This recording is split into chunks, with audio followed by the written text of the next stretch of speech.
SIR আতঙ্কে ফের মৃত্যুর অভিযোগ। মৃতের নাম হাসিনা বেগম। তিনি ডানকুনি পৌরসভার 20 নম্বর ওয়ার্ডের নজরুল পল্লীর একটি ভাড়া বাড়িতে বীর সঙ্গে থাকতেন। পরিবারের দাবি 2002 সালের ভোটার লিস্টে হাসিনা বেগমের নাম নেই, আর তা জানার পর থেকেই আশঙ্কায় ছিলেন তিনি।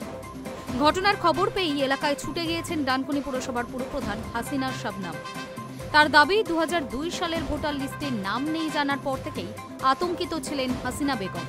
সেই চিন্তায় হৃদরোগে আক্রান্ত হয়েই তার মৃত্যু হয়েছে। শুধু এই মহিলাই নন, এসআইআর আতঙ্কে এলাকার আরও একজন অসুস্থ হয়ে পড়েছেন বলে দাবি ডানকুনি পৌরসভার পুরপ্রধানের।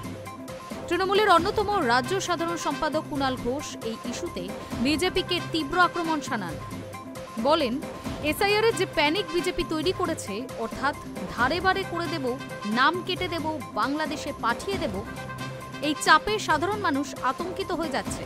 কেউ আত্মহত্যা করছেন তো কেউ আত্মহত্যার চেষ্টা করছেন, কেউ উদ্বেগজনিত চাপে অসুস্থ হয়ে হৃদরোগে আক্রান্ত হচ্ছেন।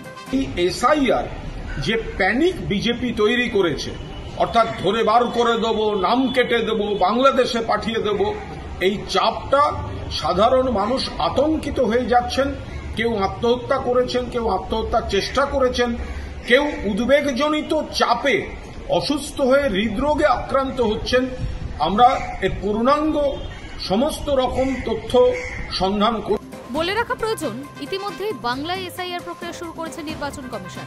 আগামীকাল মঙ্গলবার থেকেই বাড়ি বাড়ি যাবেন কর্মীরা। এহেন ঘোষণার পরই আত্মহত্যা করেন পানিহাটি এলাকার বাসিন্দা প্রদীপ কর।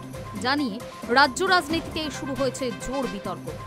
এর মধ্যেই ইলামবাজার, পূর্ব বর্ধমানেও এসআইআর আতঙ্কে মৃত্যুর অভিযোগ সামনে এসেছে।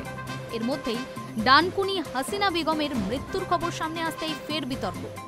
যদিও স্থানীয় বিজেপি নেতা দেবাশিস মুখোপাধ্যায় বলেন, এসআইআর নিয়ে আতঙ্কিত হওয়ার কিছু নেই, মানুষকে বিভ্রান্ত করতে হেন বিরোধিতা করা হচ্ছে। শুধু তাই নয়, তৃণমূল মৃত্যু নিয়ে রাজনীতি করছে বলে অভিযোগ বিজেপি নেতার। High news network.